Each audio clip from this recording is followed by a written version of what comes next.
Seja bem-vindo à Primeira Igreja Batista do Pará. Seu vídeo já vai começar. Mas antes, não esqueça de se inscrever, dar o like e ativar as notificações.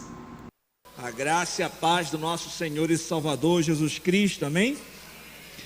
Hoje chegamos em nossa última mensagem dessa série que eu tive a oportunidade de compartilhar com vocês sobre família cristã aqui nas quartas-feiras. Nas mensagens anteriores, nós consideramos o significado do casamento, o perfil do homem piedoso e o perfil da mulher virtuosa. E hoje nós traremos o tema, a missão dos pais na instrução dos filhos. Para isso eu peço que vocês abram as suas Bíblias no livro de Deuteronômio. Vamos ler dos versos de 1 ao 9. A palavra de Deus diz assim: Estes, pois, são os mandamentos, os estatutos e os juízos que mandou o Senhor teu Deus se te ensinassem, para que se cumprissem na terra a que passas para possuir, para que temas ao Senhor teu Deus e guardes todos os seus estatutos e mandamentos que eu te ordeno, tu, teu filho, o filho do teu filho, todos os dias da tua vida, e que teus dias sejam prolongados. Ouve, pois, ó Israel, e atenta em cumprires, para que bem te suceda, e muito te multipliques na terra que mana leite e mel. Como te disse o Senhor, Deus de teus pais, ouve Israel, o Senhor nosso Deus é o único Senhor. Amarás, pois, o Senhor teu Deus de todo o teu coração, de toda a tua alma, de toda a tua força. Estas palavras que hoje te ordeno estarão no teu coração. Tu as inculcarás a teus filhos e delas falarás, assentado em tua casa, andando pelo caminho, ao deitar-te, ao levantar-te, também as atarás como sinal na tua mão e te serão por frontal entre os olhos, e escreverás nos umbrais da tua casa e nas tuas portas. Vamos orar mais uma vez ao Senhor diante da sua palavra. Santo Deus e Pai Todo-Poderoso, nós estamos diante da tua santa palavra. Ela é lâmpada para os nossos pés, ela é luz para o nosso caminhar, ela é alimento para a nossa alma. Nesse momento eu peço, Senhor, desvenda os nossos olhos para compreendermos as maravilhas da tua lei, que as palavras dos meus lábios, o meditar do meu coração sejam agradáveis, Senhor, a tua presença. Senhor, rocha nossa, redentor nosso, glorifica o teu nome em nosso meio. Nós oramos em nome de Jesus Cristo. Amém. No contexto dessa passagem que acabamos de ler, existia um grande perigo de idolatria, ou seja, o perigo das gerações posteriores abandonarem o Senhor para seguirem deuses fabricados por mãos humanas, deuses de ouro, pratas, madeira e pedras, ídolos. Deuses, quando eu digo, é com D minúsculo, ídolos. Todavia, quando nós pensamos nesses assuntos, parecem distantes de nós. É porque talvez no nosso contexto o perigo não seja necessariamente adorar um Deus fabricado de uma forma explícita como era nessa ocasião. É possível que no nosso momento, no nosso contexto, os ídolos tomem conta dos nossos corações, e os ídolos que tomem conta dos corações dos nossos filhos podem não ser essas coisas, não ídolos visíveis, não imagens, de ouro, prata ou pedras preciosas, mas um ídolo é qualquer coisa que nós colocamos no lugar do Senhor em nossas vidas. Objetos, bens materiais, dinheiro, viver em função do dinheiro, da carreira, trabalho, profissão, consumismo, um desejo desenfreado por obter as coisas, um estilo de vida hedonista, buscando satisfazer os prazeres de uma forma irresponsável, sem considerar a vontade e a lei de Deus. Vícios, drogas, são muitos deuses falsos que buscam seduzir a nós e aos nossos filhos. Existe um perigo dos pais negligenciarem a missão de conduzir os filhos no temor do Senhor. É possível que alguns tenham até mesmo uma compreensão equivocada sobre o assunto, achando que a responsabilidade de instruir os filhos, na realidade, em primeiro lugar, é da escola ou mesmo da igreja. Desse modo, acabam negligenciando a sua tarefa, deixando a responsabilidade de instruir os filhos para terceiros, sem instruí-los pessoalmente nos caminhos do Senhor. Existem várias influências que podem impactar grandemente a vida dos nossos filhos. De acordo com as Escrituras, uma delas são os próprios amigos.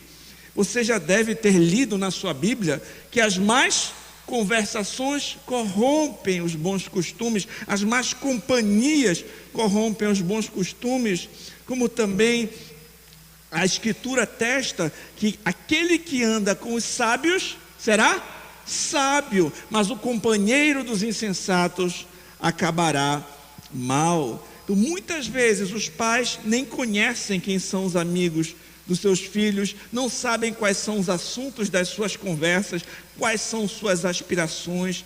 E além disso, atualmente a internet também se tornou um canal de livre acesso para muitos influencers, pessoas que buscam chamar a atenção, e muitas vezes não são pessoas que são tementes a Deus e intencionalmente vão apresentar um estilo de vida, e muitas vezes pecaminoso, para os seus filhos. E sem um cuidado adequado, essas cosmovisões, isto é, essas visões de mundo, podem facilmente alcançar a mente e os corações de nossos filhos. E aqui eu queria falar com os pais algo muito importante.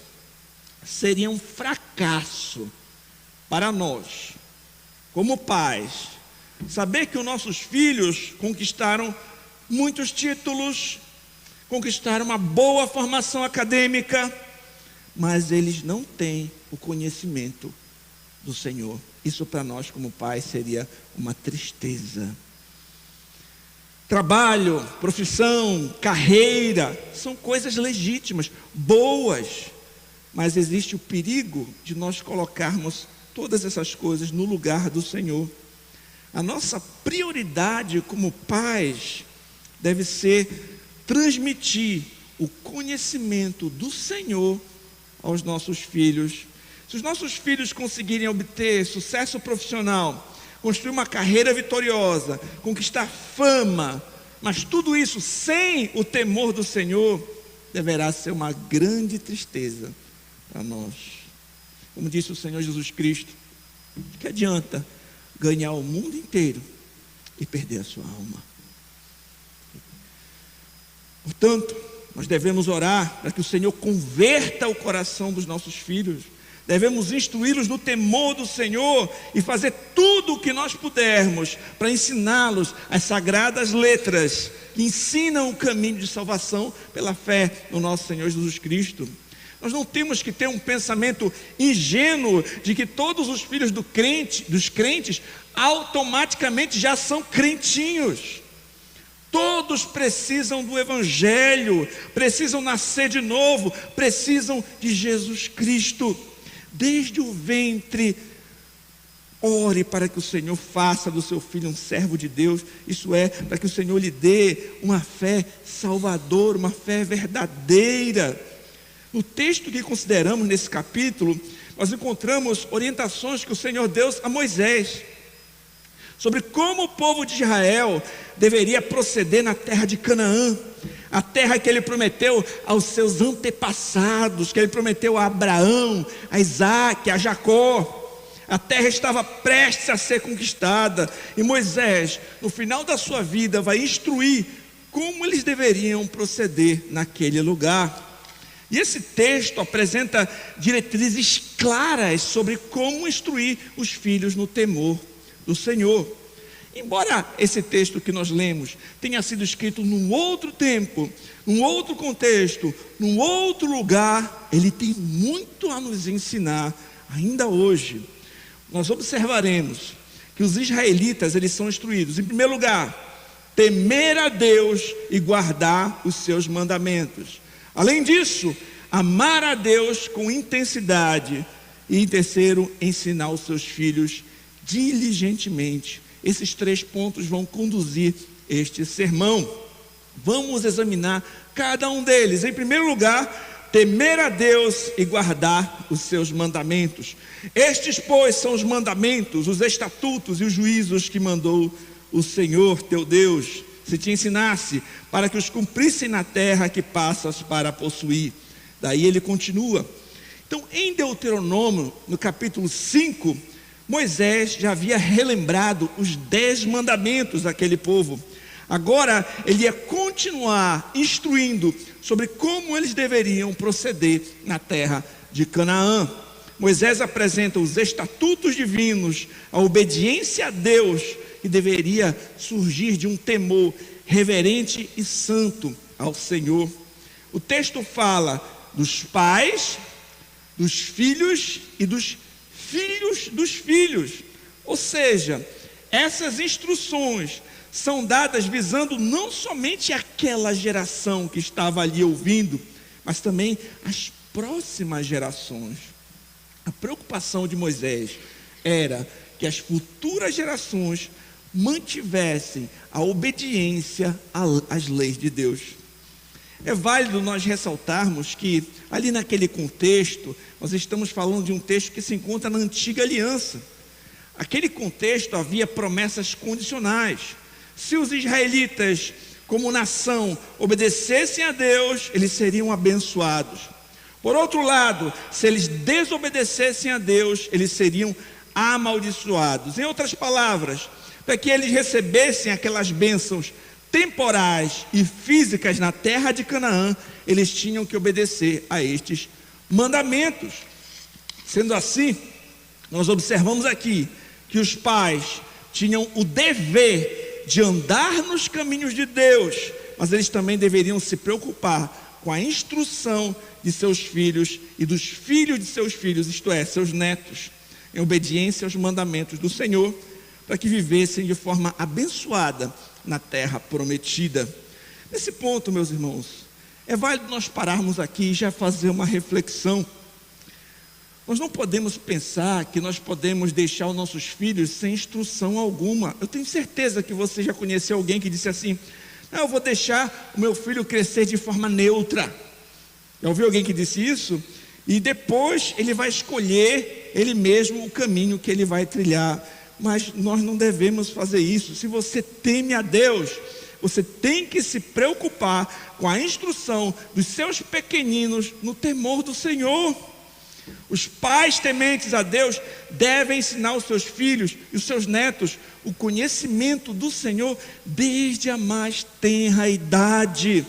Quando você observa, por exemplo, o exemplo de Lloyd e Eunice ali no Novo Testamento, você lembra?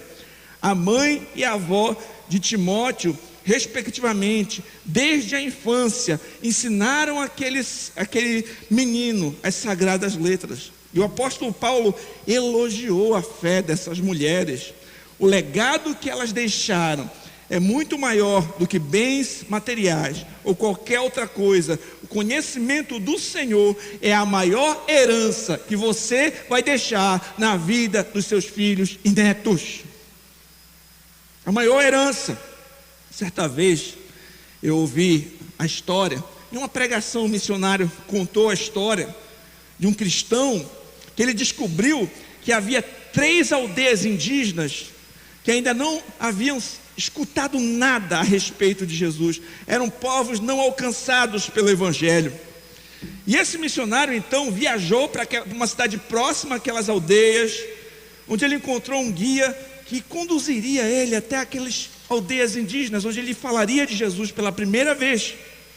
E após 4 dias de caminhada na mata, com todo o aparato necessário, GPS, botas especiais, eles conseguiram avistar a aldeia. Ao chegarem no local, eles olharam os índios ali de longe, se aproximaram com uma certa cautela, e o tradutor perguntou aos índios o que eles estavam fazendo. Eles responderam assim: nós estamos fazendo um culto, nós somos crentes. E perguntaram: vocês também são cristãos? Os índios perguntaram para eles, né?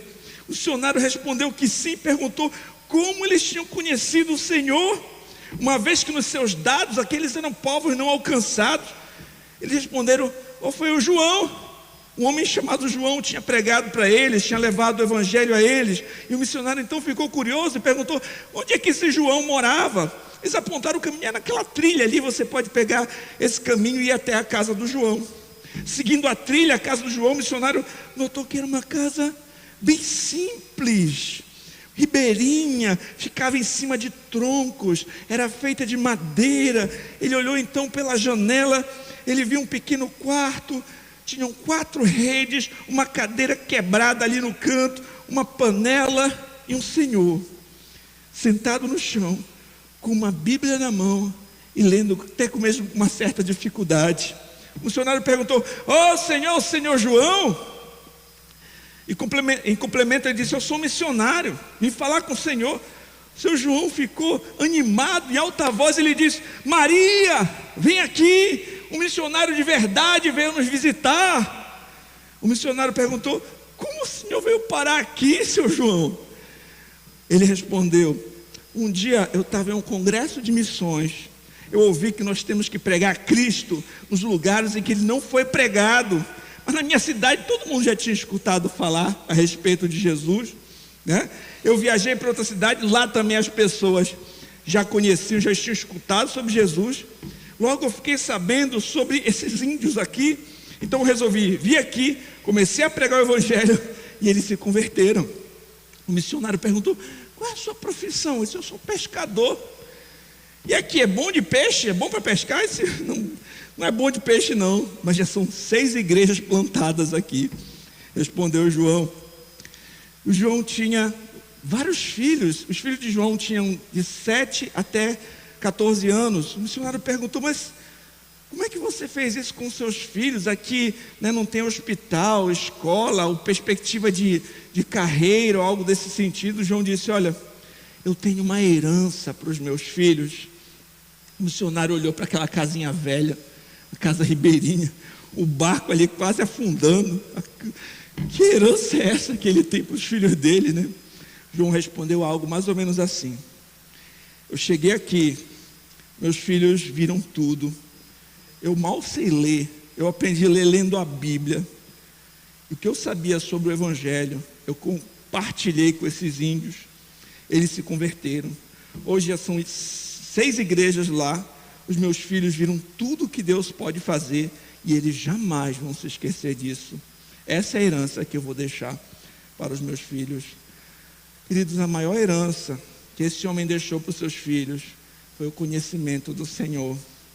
Eles viram que Deus podia fazer na vida das pessoas quando alguém se entrega para servir o Senhor, pregar o Evangelho e viver segundo a sua palavra.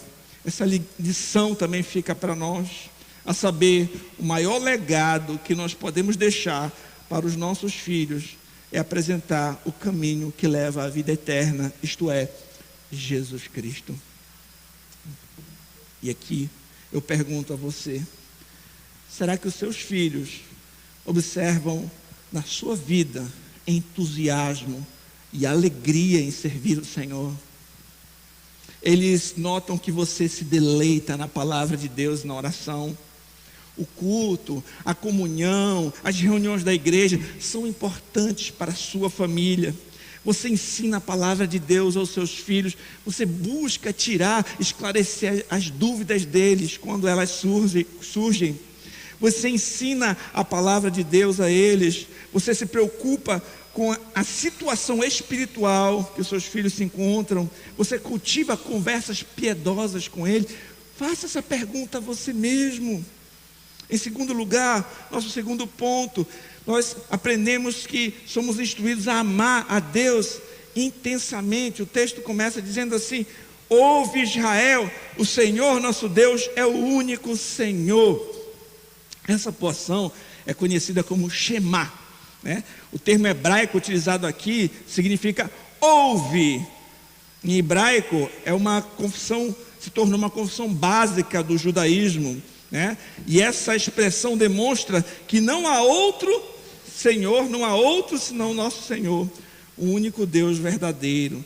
Nesse ponto aqui, nós percebemos o perigo dos ídolos. Quando Moisés estava no Monte Sinai, o povo de Israel fez bezerros de ouro para adorar. Você bem lembra disso quando lê sua Bíblia.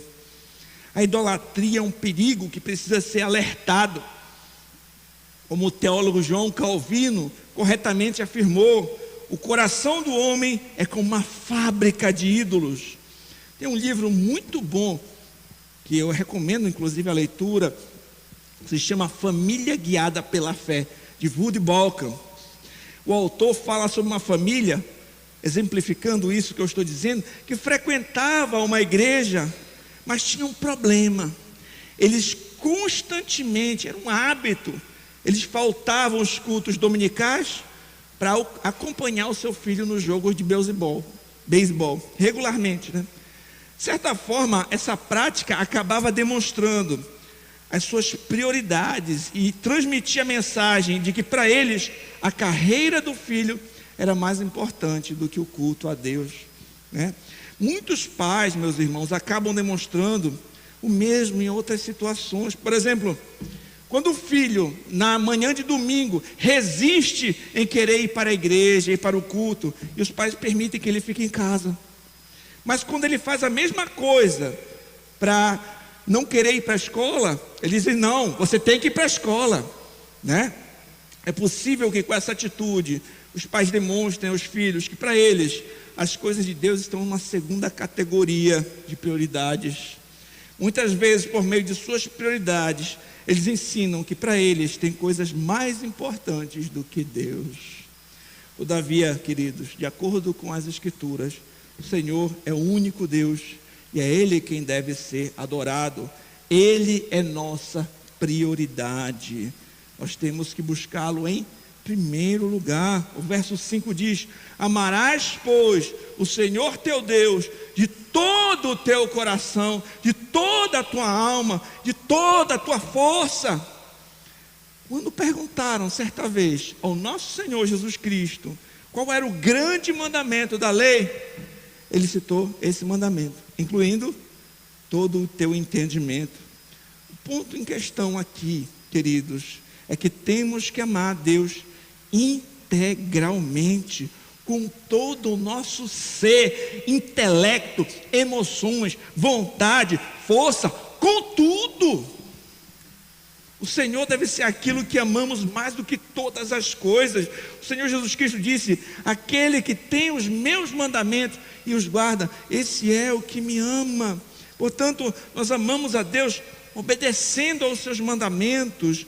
As duas tábuas da lei resumem o amor a Deus e o amor ao próximo. Essas instruções devem ser transmitidas dos pais para os seus filhos.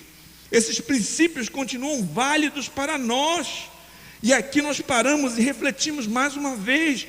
Você tem instruído essas preciosas verdades aos seus filhos? Só existe um Deus, Ele é digno de ser adorado, os seus mandamentos devem ser seguidos. Você tem transmitido essas verdades na sua casa. Nós não podemos ter outros deuses, devemos amar o único Deus verdadeiro com tudo que nós temos e tudo que nós somos. Aqui nós observamos essa preciosa lição que temos que transmitir também a nossos filhos. E a terceira lição é que temos que ensinar os filhos de forma diligente. O verso 6 ao 9 diz assim: estas palavras que hoje te ordeno estarão no teu coração, tu as inculcarás a teus filhos, delas falarás assentado em tua casa, andando pelo caminho, ao deitar-te, ao levantar-te, também as atarás como sinal na tua mão, elas serão por frontal entre os olhos, e as escreverás nos umbrais da tua casa e nas portas. Queridos, é tarefa dos pais ensinar aos filhos sobre quem é o Senhor, sobre o que Ele fez e sobre o que Ele fará. Como foi dito, muitas vezes é possível que os pais tentem terceirizar isso para os outros, né? Em alguns casos, os filhos passam muito tempo na escola, e às vezes são escolas que nem são cristãs. Os filhos são influenciados por colegas, professores, muitas vezes que são ímpios. Em Em outros casos, eles ficam em casa horas e horas no celular, na televisão, sendo instruídos por youtubers, pessoas famosas ou algo do tipo. E muitas vezes os pais não supervisionam, não instruem, né? Pensam que se eles trouxerem o filho para passar 1 hora ali na escola dominical, já está tudo certo, já resolveu o problema. Isso quando frequentam, né, a escola dominical. Muitos pais não passam tempo com seus filhos, não têm uma boa comunicação com eles, não conhecem os seus dilemas, não conhecem, né, as suas dúvidas, as suas tentações, os seus pensamentos, não oram com seus filhos, não leem a Bíblia com seus filhos. Todavia, os pais que amam a Deus e aos seus filhos devem buscar transmitir a fé à próxima geração. Como que os pais devem fazer isso? O texto apresenta algumas instruções muito importantes aqui. Nós vamos notar que a instrução, como é que essa instrução deve ser feita? Ela deve ser feita de forma coerente, ela deve ser feita de forma consistente e ela deve ser feita de forma cotidiana. Em primeiro lugar, nós observamos a coerência. O texto diz: estas palavras que hoje te ordeno estarão no teu coração. Antes de transmitir a palavra para os filhos, certifique-se que elas estão em você. Você deve fazer algumas perguntas para examinar primeiro a si mesmo. E eu pergunto a você: você de fato ama a Deus? Você de fato conhece o Evangelho, as boas novas de Jesus Cristo? Você busca seguir o caminho do Senhor para ter credibilidade e dizer ao seu filho: meu filho, siga esse caminho? Você primeiro deve seguir o caminho do Senhor. Nós não devemos dizer aquela famosa frase: faça o que eu digo, mas não faça o que eu faço. Não, isso é um absurdo. Nós devemos ser imitadores de Cristo, para mostrar para os nossos filhos, por meio do nosso exemplo, o caminho que eles devem seguir. Como disse Paulo: sede meus imitadores, como eu sou de Cristo. Queridos, a hipocrisia será notada pelos nossos filhos. Quando o pai quer ensinar o filho a não mentir, mas diante de uma visita indesejada, ele fala para o seu filho: diga que eu não estou. Ele pede para o seu filho mentir. O filho fatalmente vai perceber a contradição. As crianças muitas vezes vão observar mais as nossas atitudes do que os nossos conselhos, do que as nossas palavras. Existem pais que querem que os filhos estejam firmes na igreja, enquanto eles mesmos não estão. Existem pais que querem que seus filhos orem, sejam crianças, pessoas de oração, mas os próprios pais não oram.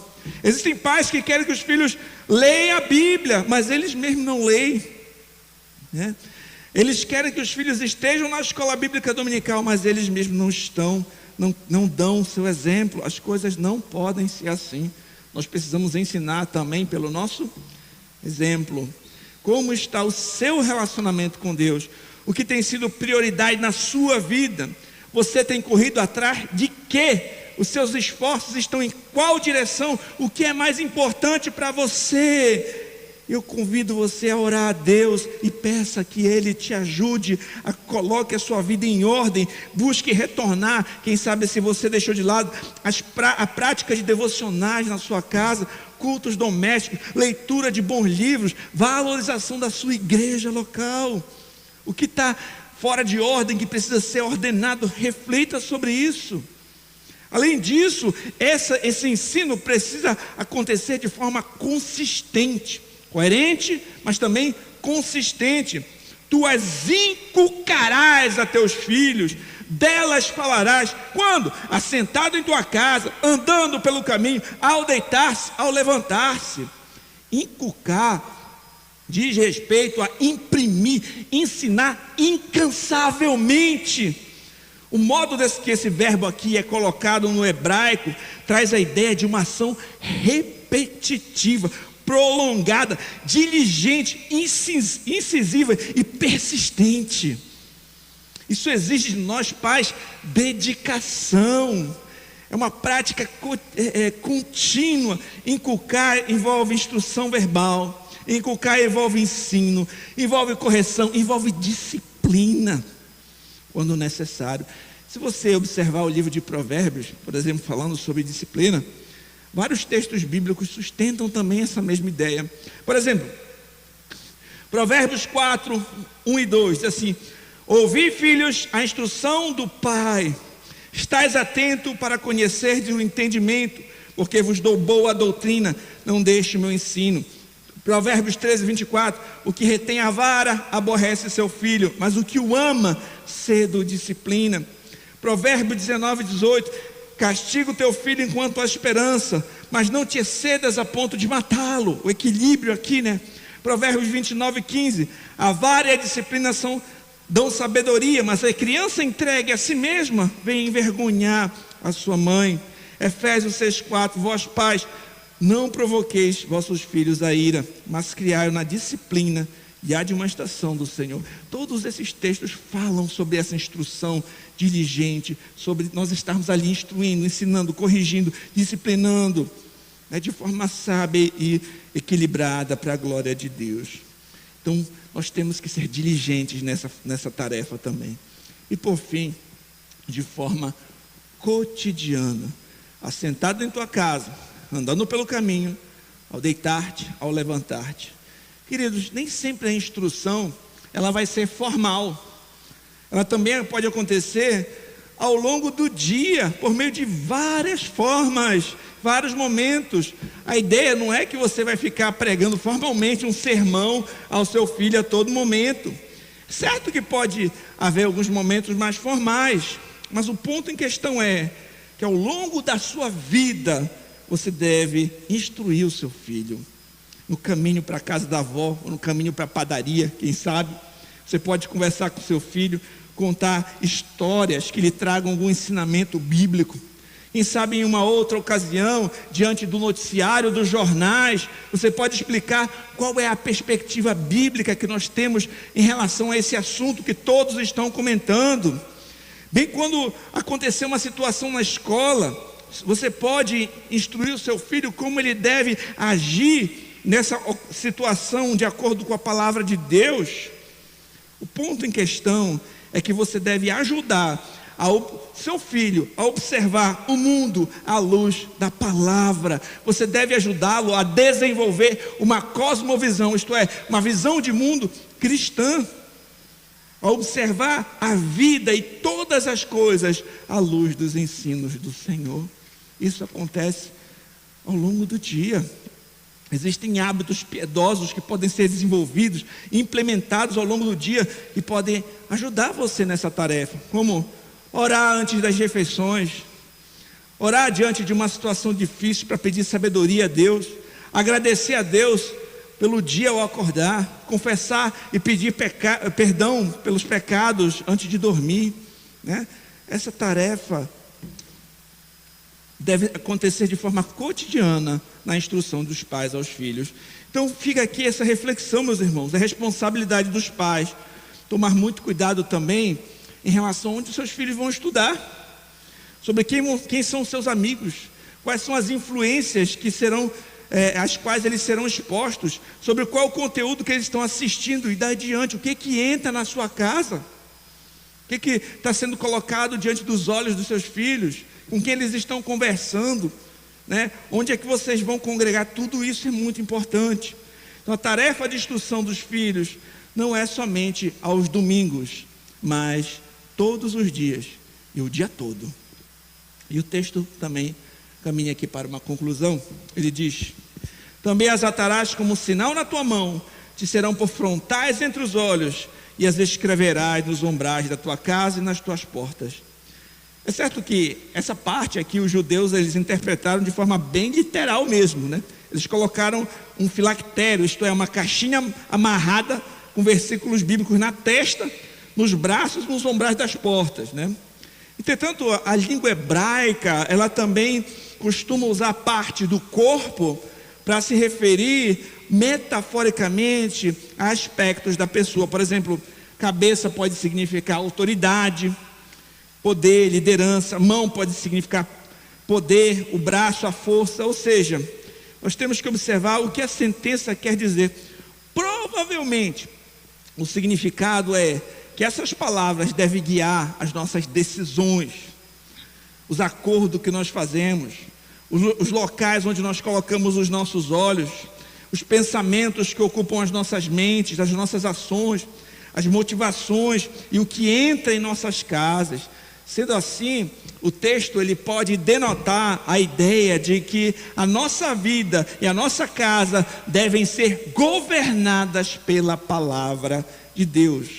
É possível que talvez essa seja uma interpretação melhor do texto. Todavia, isso também não exclui a possibilidade de colocar quadros em sua casa com lembretes, da palavra de Deus, com uma aplicação mais, literal nesse caso. Para caminharmos para a nossa conclusão, meus irmãos, eu lembro que no contexto dessa passagem, os israelitas estavam recebendo essas instruções porque eles iam entrar na terra de Canaã, a terra prometida. Sabemos que Moisés não entrou em Canaã, mas quem conduziu o povo até lá foi Josué, seu sucessor. E quando nós chegamos ali em Josué 24, nós lemos assim: porém, se vos parece mal servir ao Senhor, escolhei hoje a quem sirvais. Se aos deuses a quem serviram vossos pais, que estavam da além do Eufrates, ou os deuses dos amorreus em cuja terra habitais, eu e minha casa serviremos ao Senhor. Josué questionou o povo sobre quem eles escolheriam para servir naquela terra. O povo afirmou que serviria o Senhor assim como ele. Então Josué entregou a eles as instruções do Senhor.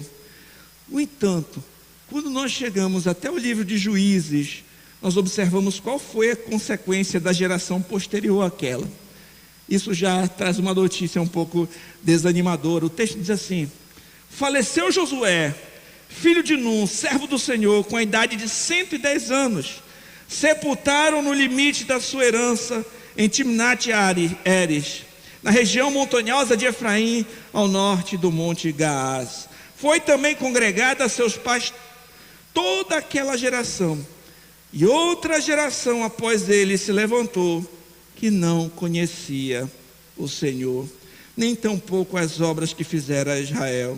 Então fizeram os filhos de Israel o que era mal perante o Senhor, pois serviram os Baalins, deixaram o Senhor, Deus de seus pais, que os tirara da terra do Egito, e foram-se após outros deuses, dentre os deuses das gentes que havia ao redor deles, e os adoraram, provocaram o Senhor a ira, porquanto deixaram o Senhor e serviram Baal e Astarote.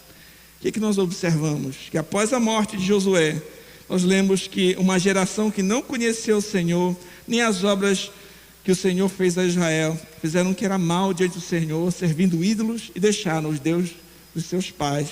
Nós notamos que em algum momento os pais falharam em transmitir o conhecimento do Senhor às próximas gerações. Isso trouxe consequências terríveis para aquela nação. E hoje nós já estamos na nova aliança. As sombras e tipos que nós lemos no Antigo Testamento já foram esclarecidos, elas encontram cumprimento em Cristo. Sabemos que existe uma terra superior a Canaã, isto é, a cidade celestial, cujo arquiteto é Deus. Aqueles que estão em Cristo, sabemos que eles herdam as promessas espirituais que foram feitas a Abraão, e que para nós existe um guia que é muito superior a Josué. Ele nos conduz a um descanso perfeito. Esse é Jesus Cristo. Em Cristo nós temos paz com Deus, e em Cristo nós caminhamos rumo à cidade celestial. O povo hebreu quebrou as leis de Deus, eles quebraram a antiga aliança. Todavia, em Cristo nós fazemos parte de uma aliança que é superior, que é incondicional, uma vez que é Jesus Cristo quem cumpre para nós todas as condições em nosso lugar. Pela graça nós somos salvos por meio da fé. Isso não vem de nós, é um dom de Deus. Em Cristo, as leis que outrora estavam gravadas em tábuas de pedra estão gravadas agora na nossa mente e nossos corações, e nós somos o seu povo. Em Cristo nós somos nova criatura, nós que não conseguimos cumprir as exigências de Deus para a salvação, mas em Cristo, que cumpriu todas as exigências em nosso lugar, Ele é o nosso Salvador. Portanto, somente em Jesus Cristo nós temos salvação. Desse modo, por amor a Deus, nós devemos obedecer os seus mandamentos, instruir os nossos filhos no temor do Senhor e inculcar o Evangelho em seus corações. Em Deuteronômio 6, meus irmãos, nós vimos mais uma coisa ali no versículo 20, que os filhos dos israelitas perguntavam para eles sobre os estatutos do Senhor, e quando eles faziam isso, eles deveriam ensinar como o Senhor os tinha libertado do cativeiro no Egito. Nós também, meus irmãos, de modo semelhante, nós podemos falar para os nossos filhos, quando diante da ceia do Senhor, por exemplo, eles perguntarem: papai, o que significa esse pão? O que significa esse vinho? Nós podemos dizer a eles a respeito da nossa salvação. Nós podemos dar razão da nossa fé e falar sobre uma salvação que é superior ao êxodo.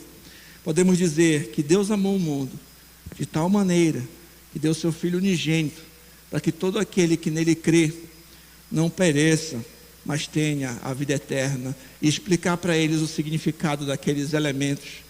Podemos falar para os nossos filhos de onde o Senhor nos tirou, como vemos lá em Efésios, que Ele nos deu vida quando nós estávamos mortos em delitos e pecados. Portanto, nós estávamos mortos, temos vida em Cristo Jesus. Nós que caminhávamos para a ira, caminhamos agora para a salvação. Quando o seu filho começar a perguntar a razão de todas essas coisas, você deve dar razão da sua fé. Você deve explicar o que o Senhor nos comprou com o seu sangue para vivermos para a sua glória. E eu finalizo com algumas reflexões. Eu digo para você, escute. Primeiro, ensine os seus filhos no temor do Senhor. E eu pergunto a você, qual é o seu primeiro amor? Quem é o seu Deus? Quem está em primeiro lugar na sua vida? Eu digo, ame a Deus em primeiro lugar e transmita esse legado ao seu filho.